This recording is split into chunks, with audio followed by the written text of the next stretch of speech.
यूहन्ना का सुसमाचार अध्याय 20 वचन 26 से लेकर 29 तक मैं पढ़ रही हूँ। ध्यान देकर सुनो। 8 दिन के बाद उसके चेले फिर घर के भीतर थे और थोमा उनके साथ था और द्वार बंद थे। तब यीशु आया और उनके बीच में खड़े होकर कहा, तुम्हें शांति मिले। तब उसने थोमा से कहा, अपनी उंगली यहाँ लाकर मेरे हाथों को देख और अपना हाथ लाकर मेरे पंजर में डाल और अविश्वासी नहीं परंतु विश्वासी हो। यह सुन थोमा ने उत्तर दिया, हे मेरे प्रभु, हे मेरे परमेश्वर।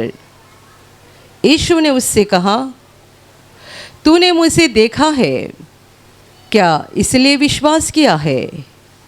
धन्य वे हैं जिन्होंने बिना देखे विश्वास किया। Hallelujah, hallelujah, hallelujah, hallelujah, hallelujah, hallelujah, hallelujah. मेरे प्यारे भाइयों और बहनों, हमने जो अभी घटना पढ़ी वो उस समय की है जब प्रभु यीशु मृत्यु के बाद तीसरे दिन बाद जी उठे थे और उसने अपने चेलों को दर्शन देकर साबित कर दिया था कि वो जिंदा हो गया है। यीशु मसीह परमेश्वर का पुत्र 2000 वर्ष पहले जब मनुष्य रूप में धरती पर था इस्राएल देश में, तब उसने अपने साथ रहने के लिए 12 लोगों को चुना था जिनको चेले कहा गया। ये 12 लोग दिन रात यीशु के साथ रहते थे। यीशु जहाँ जहाँ जाता था वहाँ वहाँ वे प्रभु के पीछे हो लेते थे और इसी कारण उन्होंने यीशु के सारे प्रेम को, सामर्थ को और परमेश्वर के द्वारा दिए जाने वाले सारे सबूतों को अपने आँखों से देखा था और उन्हें इस बात का पक्का प्रमाण हो गया था कि यीशु ही मसीहा है, यही परमेश्वर का पुत्र है जिसका इंतज़ार हमारे लोग कर रहे थे। Hallelujah, hallelujah, hallelujah, hallelujah.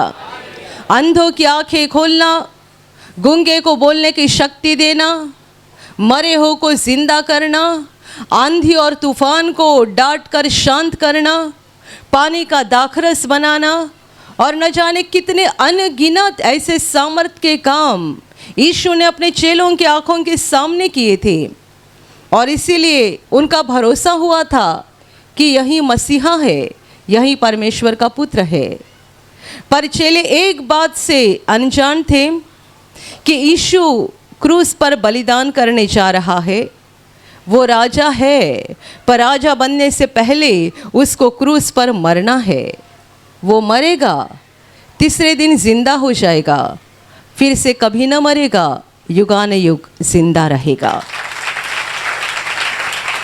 Hallelujah, hallelujah, hallelujah. चेले इस बात से अनजान होने के कारण जब प्रभु यीशु को पकड़ा गया तब उनको बड़ा डर लगा। प्रभु ने तो अपने मृत्यु की भविष्यवाणी पहले ही की थी कि वो किस रीति से मरना है और मरने के बाद वो जी उठेगा, ये भी उसने पहले ही बताया था। पर चेलों के समझ में ये बातें नहीं आई थी क्योंकि उन्होंने अपने प्रभु को जिस तरह देखा था तो उन्हें ऐसा लगता था कि इसे कौन मार सकता है। पर प्रभु मनुष्यों के पापों के लिए बलिदान करने आया था, इसलिए प्रभु को पकड़ा गया। उसको बहुत पीड़ा और ताड़ना सहनी पड़ी और अंत में उसने क्रूस पर अपनी जान दे दी। उसकी लाश को कब्र में रखा गया। चेलों ने देखा कि हमारा प्रभु किस रीति से क्रूस पर मरा। लोगों ने उसको पकड़ा, उसका छल किया, बहुत सताया, बहुत दर्द दिया और उसको क्रूस पर लटकाया। चेलों ने सारी बातों को देखा था और इसीलिए उनके मन में डर हुआ था। प्रभु यीशु की लाश को कब्र में रखा गया था और उस पर एक बड़ा पत्थर रखा गया था। पर जैसा कि यीशु ने पहले ही कहा था कि मृत्यु के तीसरे दिन बाद मैं फिर से जी उठूंगा, वैसा ही हो गया। प्रभु के मरने के तीसरे दिन बाद आसमान से एक स्वर्गदूत आया और उसने कब्र के ऊपर के पत्थर को हटा दिया। यीशु मसीह अंदर जिंदा हो गया। Hallelujah, hallelujah, hallelujah. उसके बाद जब चेले कब्र में आते थे, देखते थे, उन्हें बड़ा अचंभा लगता था कि प्रभु का शरीर कहाँ गया, प्रभु की लाश कहाँ पर गई। लेकिन उन्हें इस बात की जानकारी नहीं थी कि हमारा प्रभु उठा है, जिंदा हो गया है। तो जब वो अपने कमरे में थे, बंद कमरे में, सब चेले डर के मारे प्रार्थना कर रहे थे, प्रभु यीशु उनके बीच में आ खड़ा हो गया। यीशु ने पहली बार अपने चेलों को दर्शन दिया, उनके साथ बातें की और उनको इस बात का भरोसा दिलाया कि वो जिंदा हो गया है, वो सचमुच मृत्यु से उठा है। जब प्रभु यीशु ने अपने चेलों को ये दर्शन दिया और उनको भरोसा दिलाया, तब यीशु का एक चेला उसमें नहीं था जिसका नाम यहाँ लिखा है थोमा। जब यीशु ने उनको दर्शन दिया तब ये चेला उनमें नहीं था। और जब वो बाद में आ गया, चेले उसको बताने लगे कि हमने प्रभु को देखा, अपना प्रभु सचमुच जिंदा हो गया है, उठा है, वो यहाँ पे आया था, उसने हमारे साथ बातें की, उसने हमें बहुत कुछ सिखाया। पर थोमा ने विश्वास नहीं किया क्योंकि उसने यीशु को मरे हुए देखा था और मनुष्य के लिए फिर से जी होना ये तो मुमकिन बात नहीं है। तो थोमा विश्वास नहीं कर रहा था। 8 दिन तक ये बोलता रहा, मैं विश्वास नहीं करूँगा, मैं जब तक उसके हाथों में जहाँ कीले मारे गए थे उसमें अपनी उंगली न डालूंगा और यीशु के पंजर में जहाँ भाले से बेधा गया था, वो कहता है उसमें मैं अपना हाथ न डालूंगा, तब तक मैं विश्वास न करूंगा। Hallelujah, hallelujah, hallelujah. लिखा है फिर 8 दिन के बाद जब चेले कमरे में बंद थे और थोमा भी उनके बीच में था, तब यीशु आया और यीशु ने पहला कहा, तुम्हें शांति मिले। और इतना बोलने के बाद उसने सीधा थोमा से कहा, यहाँ जा, तेरी उंगली बढ़ाकर मेरे हाथ को देख और तेरे हाथ को बढ़ाकर मेरे पंजर को देख। अविश्वासी नहीं परंतु विश्वासी हो। Hallelujah, hallelujah, hallelujah.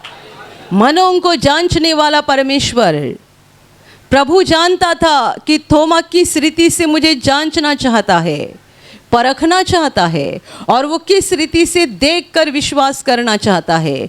इसलिए वहाँ आने के बाद बिना कुछ बोले उसने सीधा थोमा को बुलाया और कहा कि तुम्हारे उंगली को बढ़ा, मेरा हाथ देख, और हाथ को बढ़ा, मेरा पंजर देख। अविश्वासी नहीं परंतु विश्वासी हो। थोमा ने देखा, उसे बड़ा अचंभा लगा और थोमा बोलता है, मेरे प्रभु, मेरे परमेश्वर। यीशु ने कहा, तूने मुझे देखा है, क्या इसलिए विश्वास किया है? धन्य वे हैं जो बिना देखे विश्वास करते हैं। Hallelujah, hallelujah, hallelujah, hallelujah, hallelujah. मेरे प्यारे भाइयों और बहनों, जब थोमा उनमें नहीं था और यीशु उनमें प्रकट हुआ था और यीशु ने उन्हें सबूत दिया था, उन लोगों ने सचमुच देखा था। शुरू में चेलों को भी ऐसा लगा था कि हम यीशु को नहीं देख रहे हैं बल्कि कोई भूत देख रहे हैं, क्योंकि उन्होंने यीशु को क्रूस पर मरे हुए हालत में देखा था। यीशु की लाश कब्र में रखी गई थी, तब उन्होंने देखा था। तो अभी यीशु यहाँ कैसे आ सकता है? दरवाजे खिड़की सब बंद है और ऐसी हालत में ये यहाँ कैसे आ गया? शुरू में चेलों को भी डर लगा था और उन्हें लगा था कि ये हम भूत देख रहे हैं। पर प्रभु ने उन्हें कहा, मेरे पास आकर मुझे जांचो, क्योंकि जैसे हड्डी और मांस तुम मुझे देख रहे हो, वैसे भूत को नहीं होती है। यीशु शरीर में मरा और अपने शरीर के साथ ही जीवित हुआ था। हालेलुया। भूत बोला जाए तो वो एक आत्मा होती है, आत्मा को शरीर नहीं होता है। यीशु अपने शरीर के साथ ही जिंदा हुआ था, इसलिए आज भी यीशु की कब्र खाली है, क्योंकि वो अपने शरीर के साथ जिंदा हुआ था। और उसने अपने चेलों से कहा था, आकर मुझे परखो, जांचो, क्योंकि मुझे जैसे हड्डी और मांस तुम देख रहे हो, वैसे भूत को नहीं होती है। तब कहीं जाकर चेलों को यकीन हो गया। फिर चेले प्रभु के नज़दीक गए, उससे बातें करते गए, उसकी बातों को सुनते गए और उनको पक्का यकीन हो गया कि सचमुच हमारा प्रभु उठा है, ये हमारा प्रभु है, ये जिंदा हो गया है। पर उसके बाद जब भी थोमा आया, तब तक प्रभु वहाँ रुका नहीं था। थोमा को ये बता रहे हैं, इतने जन बता रहे हैं एक साथ मिलकर कि हाँ, प्रभु यीशु जिंदा हुआ है, वो यहाँ आया था, कितने समय तक उसने हमारे साथ बातें की, हमने उसको देखा, उसको जांचा। तो भी थोमा कहता है, मैं विश्वास नहीं करूँगा। ये कैसा मुमकिन है कि मरा हुआ मनुष्य जिंदा हो सकता है और आकर हमारे साथ बातें कर सकता है? ये कैसा मुमकिन है? ये कैसा संभव है? मैं विश्वास नहीं करूँगा जब तक मैं उसके हाथों में जहाँ कीले ठोके गए थे वहाँ अपनी उंगली न डालूँ और उसके पंजर में अपना हाथ न डालूँ। उसको जो सबूत चाहिए थे वो भी सबूत यीशु ने दिए। जब वो था, यीशु प्रकट हुआ और यीशु ने कहा, जांचो मेरे हाथ को, मेरे पंजर को जांचो, लेकिन विश्वास करो, अविश्वासी नहीं, विश्वासी बन जाओ। Hallelujah, hallelujah, hallelujah. एक मनुष्य को सबूत देने के लिए यीशु वहाँ दोबारा आ गया। वो यीशु का चेला था और यीशु चाहता था कि इसका विश्वास खत्म ना हो जाए, बल्कि विश्वास बढ़ जाए। उसे जो सबूत चाहिए थे, प्रभु ने वहाँ आकर वो सबूत दे दिए और उसे कहा, अविश्वासी नहीं परंतु विश्वासी हो। और जब थोमा ने विश्वास किया, तब प्रभु कहता है, तूने मुझे देखा क्या इसलिए विश्वास किया? धन्य वे है जो बिना देखे विश्वास करते हैं। Hallelujah, hallelujah, hallelujah, hallelujah. इन वचनों के द्वारा, प्रभु यीशु के बातों के द्वारा हम जानते हैं कि किस रीति से विश्वास परमेश्वर के दिल को खुश करता है और किस रीति से परमेश्वर चाहता है कि हम उसके ऊपर विश्वास करें, उस पर भरोसा करें। एक चेले ने अविश्वास दिखाया, प्रभु को दुख हुआ, प्रभु फिर से प्रकट हो गया और उसको प्रमाण दे दिया, सबूत दे दिया। Hallelujah, hallelujah, hallelujah. हमारे विश्वास को बनाए रखने के लिए, हमारे विश्वास को दृढ़ रखने के लिए परमेश्वर सबूत देते जाता है, हमारे जीवन में अद्भुत काम करते जाता है, इसलिए कि किसी भी रीति से हम अविश्वासी नहीं बल्कि विश्वासी बन जाएं। और परमेश्वर उन लोगों के ऊपर ज़्यादा प्रसन्न होता है जो उसे बिना देखे विश्वास करते हैं, यानी जिनके जीवन में परमेश्वर का अद्भुत काम उन्होंने देखा भी नहीं है तो भी विश्वास करते हैं। ऐसे लोगों को परमेश्वर बहुतायत से आशीषित करता है। Hallelujah, hallelujah, hallelujah. आज भी कितने सारे लोग ऐसे हैं थोमा की तरह जो अपने जीवन में कुछ तो अद्भुत काम देखना चाहते हैं, देखना ही चाहते हैं, उन्हें देखना है, प्रभु ने मेरे लिए ये करना चाहिए, मुझे कितने सालों से संतान नहीं है, मुझे यदि संतान हो जाएगी तो मैं प्रभु पर विश्वास करूँगा, मुझे नौकरी नहीं है, मिल जाएगी तो मैं प्रभु पर विश्वास करूँगा, मकान नहीं है, मुझे प्रभु मकान देगा तो मैं विश्वास करूँगा। थोमा की तरह बोलने वाले बहुत सारे लोग हैं और प्रभु उनको सबूत देता भी है और उनके लिए अद्भुत काम करता भी है, क्योंकि प्रभु चाहता है कि हम उसको जाने, परखे, उस पर विश्वास करे, हमारी आत्मा का विनाश ना हो जाए। Hallelujah, hallelujah. और थोड़े लोग ऐसे होते हैं जो कहते हैं प्रभु मुझे ठीक करे या ना करे, वो मेरी प्रार्थना का जवाब दे या ना दे, पर मैं उसी का हाथ पकड़ा रहूँगा, उसी के पीछे पीछे चलते रहूँगा, चाहे कुछ भी हो जाए। यीशु कहता है धन्य वे है जो बिना देखे विश्वास करते हैं। आप में ऐसे कई भाई बहन होंगे कि जब आप प्रभु के पास आए, आपने आपके जीवन में कोई अद्भुत काम होते हुए नहीं देखा, पर आपने दूसरों के जीवन में देखा। जब आपने दूसरों के जीवन में देखा, तब आपने विश्वास किया, मैं ठीक नहीं हो गया हूँ, पर ये ठीक हो गया, वो ठीक हो गई। मेरे जीवन में मैंने प्रभु का कुछ अनुभव नहीं किया, पर इन लोगों ने किया है। ये लोग बोल रहे हैं कि इन्होंने प्रभु को देखा, प्रभु का अनुभव किया।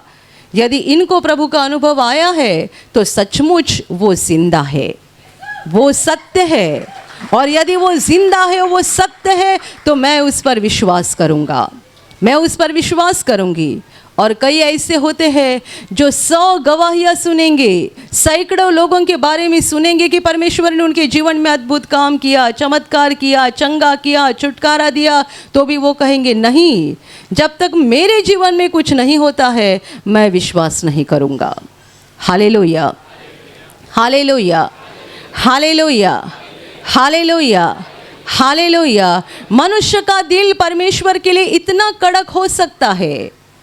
कई लोग ऐसे होते हैं कि खुद के औरत के जीवन में प्रभु ने काम किया है, खुद के पति के जीवन में प्रभु ने काम किया है, तो भी विश्वास नहीं करते। जब तक मेरे जीवन में प्रभु चमत्कार न करेगा, जब तक मेरे जीवन में प्रभु कुछ अद्भुत काम न दिखाएगा, मैं विश्वास नहीं करूँगा।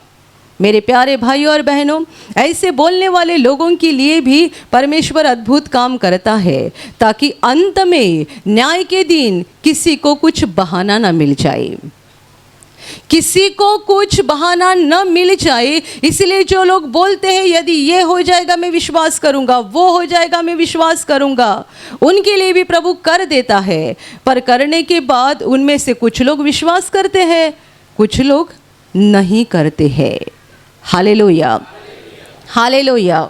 एक आध जवान बेटा होता है, यीशु पर विश्वास नहीं करता है, परमेश्वर के रास्ते से चलता नहीं है। उसकी माँ उसको दिन रात बताती है बेटे यीशु पर विश्वास कर, विश्वास कर, प्रार्थना कर, परमेश्वर के रास्ते से चल, गलत रास्ता छोड़ दे। ये बेटा अपनी माँ को जवाब देता है नहीं, मुझे इस बातों पर कोई विश्वास नहीं है, मेरे जीवन में यदि प्रभु कुछ चमत्कार करेगा तो मैं विश्वास करूंगा। हर बार यही बोलेगा, मेरे जीवन में प्रभु यदि कुछ चमत्कार करेगा तो मैं विश्वास करूंगा। और उसके जीवन में जब कोई ज़रूरत होती है, उसकी माँ प्रार्थना करती है, प्रभु मेरे बेटे का ये काम होने दे, क्योंकि उसने कहा है वो तेरा चमत्कार देखेगा तो विश्वास करेगा, तो उसके जीवन में काम होने दे। प्रभु उसकी माँ की प्रार्थना को सुनता है, बेटे के जीवन में चमत्कार करता है, उसे जो चाहिए हो जाता है। फिर माँ कहती है देखा अभी प्रभु ने किया ना, अभी तो आएगा ना प्रार्थना में। वो कहता है ऐसा प्रभु ने थोड़ी ही किया, वो तो अपने आप हो गया, वो तो अपने आप हो गया। ऐसे कितने लोगों के बारे में मैंने देखा है कि वो अपने मुंह से बोलते हैं प्रभु मेरे लिए काम करेगा तो मैं आऊँगा, मैं आऊँगी, और जब परमेश्वर उनके जीवन में काम कर देता है, वे कुछ तो बहाना मारकर प्रभु पर विश्वास करना टाल देते हैं। Hallelujah, hallelujah. पर ये समझ लेना, परमेश्वर धरती के हर एक मनुष्य को सबूत दे रहा है, हर एक को प्रमाण दे रहा है, हर एक को, ताकि किसी को अंत में कुछ भी बहाना न मिल जाए। Hallelujah, hallelujah. एक भाई प्रार्थना में आते थे और उनके एक दोस्त थे जो अच्छे पढ़े लिखे थे, और वो दोस्त प्रार्थना में आए, इसके लिए भाई ने बहुत कोशिश की, बहुत कोशिश, पर वो दोस्त प्रार्थना में आए ही नहीं। अंत में एक ऐसा समय आ गया कि उनके दोस्त बहुत ज़्यादा बीमार हो गए, उनकी हालत बिगड़ती गई, उनको अस्पताल में रखा गया और डॉक्टर ने भी कहा कि इनकी बचने की उम्मीद नहीं है। जब ये पता चला तब प्रार्थना में आने वाले भाई को बुरा लगा। वो अस्पताल में गए, उनसे मिले, उनके लिए प्रार्थना की। तब ये उनका दोस्त बिस्तर पे था, बहुत बेहाल हालत में था, बुरी हालत में था, और वो उससे बता रहे थे मेरे लिए प्रार्थना करो, यदि मैं ठीक हो जाऊंगा तो मैं प्रार्थना में ज़रूर आऊँगा, मेरे लिए प्रार्थना करो, मैं इस बिस्तर से उठना चाहिए, चलना फिरना चाहिए, चंगा होना चाहिए, तुम प्रार्थना करो, मैं ठीक हो जाऊंगा, मैं प्रार्थना में तुम्हारे साथ आ जाऊंगा। ये भाई ने सोचा कि ये ठीक होना ही चाहिए। अभी इतने साल मैंने उसको यीशु के पास लाने की कोशिश की, आया नहीं, अभी मैं प्रार्थना करूंगा उसके लिए, ये ठीक हो जाएगा, प्रभु के पास आएगा। बीच बीच में वो अस्पताल जाते रहे, उनके लिए दुआ करते रहे, बार बार प्रार्थना करते रहे, और परमेश्वर का अनुग्रह हो गया। ये भाई बच गए। बुरी हालत थी उनकी, पर परमेश्वर के अनुग्रह से उनको चंगाई मिल गई। अस्पताल से छुट्टी पाकर घर आ गए, अच्छा हो गया सब कुछ। फिर दोबारा ऑफिस में जाना शुरू हो गए। तो ये भाई जाकर पूछते हैं प्रार्थना में कब आओगे? वो बोलते प्रार्थना में आने की क्या ज़रूरत है, मैं ऐसा ही ठीक हो गया, यीशु ने थोड़े ही मुझे ठीक कर दिया। ये भाई को बड़ा धक्का लगा। वो कहते कि आप ही तो बोलते थे मेरे लिए प्रार्थना करो, मैं ठीक हो जाऊंगा तो प्रार्थना के लिए आ जाऊंगा। हाँ ठीक बात है, किया होगा यीशु ने, पर मेरे पास समय नहीं है, आए ही नहीं। और उसके कुछ महीनों के बाद, या मुझे लगता है 3-4 सालों के बाद दोबारा बीमार हो गए। उसके बाद बचे नहीं, मर गए। Hallelujah, hallelujah, hallelujah.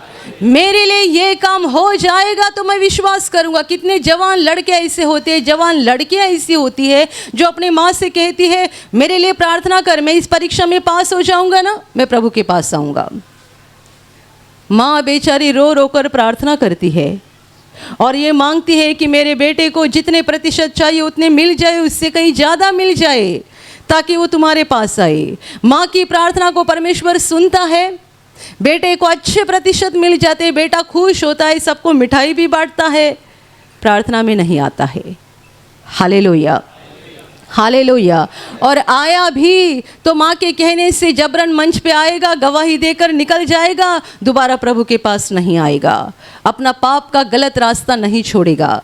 ध्यान में रखो, हमारे विश्वास के लिए परमेश्वर बहुत सबूत देता है, और हर एक मनुष्य को परमेश्वर हर एक मनुष्य से प्रेम करता है।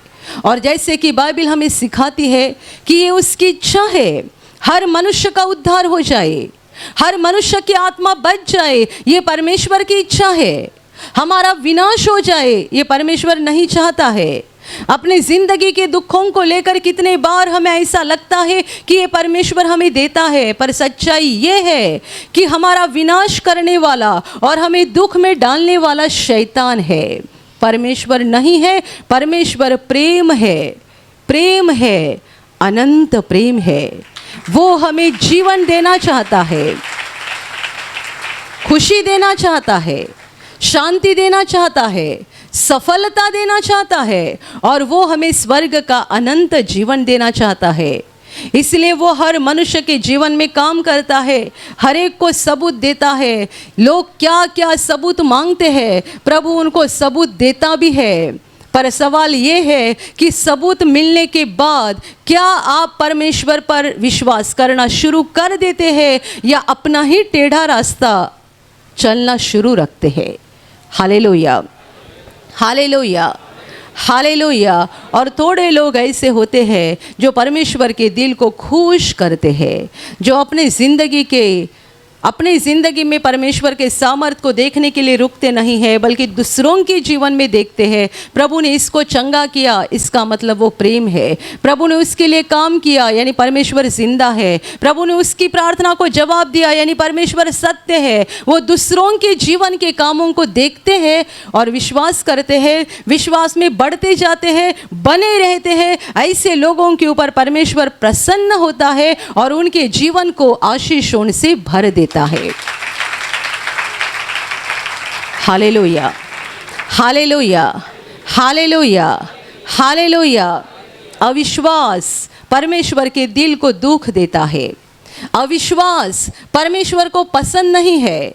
विश्वास परमेश्वर देखना चाहता है हमारे हृदय में, हमारी आत्मा में, हमारे दिल में। परमेश्वर विश्वास को देखना चाहता है। जब जब वो विश्वास देखता है वो बड़ा खुश होता है। जहाँ अविश्वास होता है परमेश्वर नाराज होता है, तो भी लोगों को सबूत देते जाता है, देते जाता है, देते जाता है, ताकि अंत के समय उन्हें कोई भी बहाना न मिल जाए। Hallelujah, hallelujah. जो शास्त्री और फरीसी यीशु पर विश्वास करने के लिए तैयार नहीं थे कि वही मसीहा है, वो परमेश्वर का पुत्र है, इस बात पर विश्वास करने के लिए तैयार नहीं थे, उनके लिए कितने सारे सबूत दिए। शास्त्रियों के सामने, फरीसियों के सामने यीशु ने कितने सारे लोगों को चंगा कर दिया, कितनी सारी दुष्टात्माओं को निकाला, कितने बड़े बड़े अद्भुत काम किए उनके आंखों के सामने। उन्होंने देखा भी पर विश्वास नहीं किया, क्योंकि उनके दिल कड़क बन चुके थे, पत्थर जैसे बन चुके थे। इसलिए उनकी आंखों के सामने प्रभु काम करता था तो भी वे मानते नहीं थे और विश्वास नहीं करते थे। Hallelujah, hallelujah, hallelujah. जैसा कि हम बाइबल में पढ़ते हैं, प्रभु यीशु मसीह सप्ताह के दिन एक आराधनालय में था और वहाँ पर एक मनुष्य था जिसका एक हाथ सूखा हुआ था। यह अधिकारी उसको सवाल करने लगे यीशु को कि बताइए, सप्ताह के दिन लोगों को चंगा करना उचित है या नहीं। अभी वो ये जानते थे कि इस मनुष्य को चंगा करना हमारा काम नहीं है। उसका हाथ सूखा हुआ है तो सूखे हुए मनुष्य को कौन ठीक कर सकता है? परमेश्वर के अलावा कौन चंगा कर सकता है? और वो यीशु को सवाल कर रहे हैं, सप्ताह के दिन इस मनुष्य को चंगा करना उचित है या नहीं, ये बताओ। तब प्रभु ने सवाल किया, मुझे ये जवाब दो कि तुम में ऐसा कौन है जिसकी एक ही भेड़ हो और सप्ताह के दिन वो भेड़ गड्ढे में गिर जाए और तुम न जाकर उसे न बचाओ? कौन है ऐसा? हर कोई जिसकी भेड़ है सप्ताह के दिन गड्ढे में पड़ गई तो जाकर बचाओगे ना उसे? तो मनुष्य का मूल्य एक भेड़ से कितना ज़्यादा बड़ा है। और फिर प्रभु ने उस मनुष्य से कहा, अपने हाथ को बढ़ा। उसने अपने हाथ को बढ़ाया और तुरंत वो चंगा हो गया, दूसरे हाथ के समान हो गया। अभी ये घटना उनके सामने हो गई तो भी उन्होंने विश्वास न किया। शास्त्री और फरीसियों के सामने कितनी बातें हो गई, कितने अद्भुत काम हो गए, विश्वास नहीं किया। ऐसे दुनिया में कई सारे लोग होते हैं जिन्होंने अपने दिल को परमेश्वर के लिए कठिन बना कर रखा है और इसीलिए वो बस चमत्कार देखना चाहते हैं। वो पूछते हैं, क्या प्रभु ये करेगा, क्या प्रभु वो करेगा, ये हो जाएगा तो मैं विश्वास करूंगा, वो हो जाएगा तो मैं विश्वास करूंगा। प्रभु उनके बताने के अनुसार चमत्कार करता है, उनके लिए अद्भुत काम करता भी है, तो भी ऐसे लोग विश्वास नहीं करते हैं। मेरे प्यारे भाइयों और बहनों, परमेश्वर के लिए अपने दिल को कठिन मत रखो, एक छोटे बालक के समान दिल को बनाओ। यीशु ने कहा था, स्वर्ग का राज्य छोटे बच्चों के जैसे लोगों का है, छोटे बालक के समान, जिनका दिल परमेश्वर के लिए एक बालक के समान है, जो परमेश्वर की बातों पर बालक के समान विश्वास करते हैं, मानते हैं और उस मार्ग के अनुसार चलते हैं। ऐसे लोगों पर परमेश्वर प्रसन्न होता है, वो उन्हें धरती पर आशीषित करता है और धरती का जीवन खत्म होने के बाद वो उन्हें स्वर्ग का अनंत जीवन देने जा रहा है। Hallelujah, hallelujah, hallelujah, hallelujah, hallelujah. अपने दिल को परमेश्वर के लिए कठिन मत रखो। आज इस अंत के समय में, ये दुनिया का अंत का समय है, अंधकार की शक्ति पूरे संसार में काम कर रही है, पर ऐसे माहौल में भी परमेश्वर का काम शुरू है। परमेश्वर काम कर रहा है। कहाँ पर काम करता है? जहाँ उस पर प्रेम करने वाले लोग हैं, जहाँ उस पर विश्वास करने वाले लोग हैं, वहाँ पर वो काम करता है।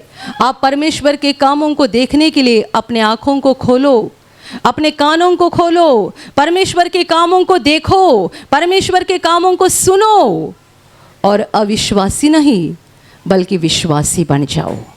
अपने विश्वास को बढ़ाते जाओ, बढ़ाते जाओ, बढ़ाते जाओ, क्योंकि ये अंत का समय है। हमें विश्वास में बने रहना बहुत ज़रूरी बात है। कई लोग ऐसे भी होते हैं, शुरू में विश्वास करते हैं, पर उनके जीवन में कोई समस्या आ गई या विश्वास के कारण उन्हें किसी संकट का सामना करना पड़ा कि विश्वास को छोड़ देते हैं। ऐसा भी नहीं होना चाहिए। हमें विश्वास में अंत तक बने रहना है और इसीलिए परमेश्वर के कामों की ओर अपना मन लगाकर अपने विश्वास को बढ़ाते जाओ। Hallelujah, hallelujah. ये यीशु का वचन है, अविश्वासी नहीं परंतु विश्वासी हो। हम अविश्वासी न बन जाए परंतु विश्वासी बन जाए, ये परमेश्वर की इच्छा है। हम परमेश्वर के बारे में शक लेने वाले लोग ना बन जाए, बल्कि एक बालक के समान परमेश्वर के ऊपर विश्वास करने वाले लोग बन जाए। विश्वास के द्वारा हमें आशीष मिलते हैं, विश्वास के द्वारा पापों की क्षमा मिलती है, विश्वास के द्वारा अनंत जीवन मिलता है। परमेश्वर के राज्य की सारी बातें विश्वास के द्वारा प्राप्त होती है और इसलिए यीशु कहता है, अविश्वासी नहीं परंतु विश्वासी हो। Hallelujah, hallelujah, hallelujah. और अभी प्रार्थना करने का समय है। आप विश्वास करो कि एक पल में प्रभु यीशु आपको छूकर चंगाई देगा।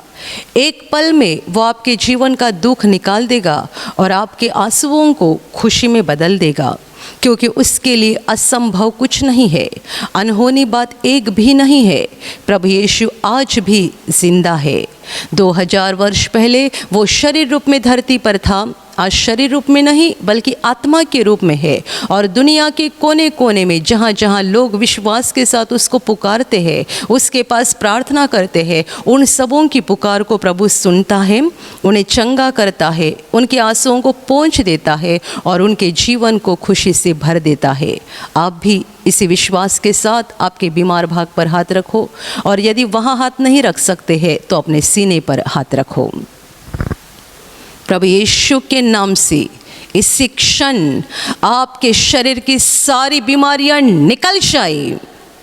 यीशु के नाम से आपके जीवन का सारा दुख निकल जाए। शैतान का हर एक काम आपके जीवन से और आपके परिवार से पूरी तरह से नष्ट हो जाए। यीशु के नाम से, प्रभु यीशु के नाम से शैतान का सारा काम आपके जीवन से नष्ट हो जाए। सारी दुष्ट आत्माओं को प्रभु यीशु के नाम से मैं आज्ञा दे रही हूँ, इसी क्षण इन्हें छोड़कर निकल जाओ और वापस उनमें नहीं आना। इसी क्षण प्रभु का महान सामर्थ आपके ऊपर आ जाए, प्रभु का महान सामर्थ आपके ऊपर आ जाए, प्रभु का महान सामर्थ आपके ऊपर आ जाए। इसी घड़ी पवित्र आत्मा की खुशी आपके दिल में आ जाए, पवित्र आत्मा की शांति आपके दिल में आ जाए और आपका जीवन स्वर्ग की रोशनी से भर जाए। आमीन।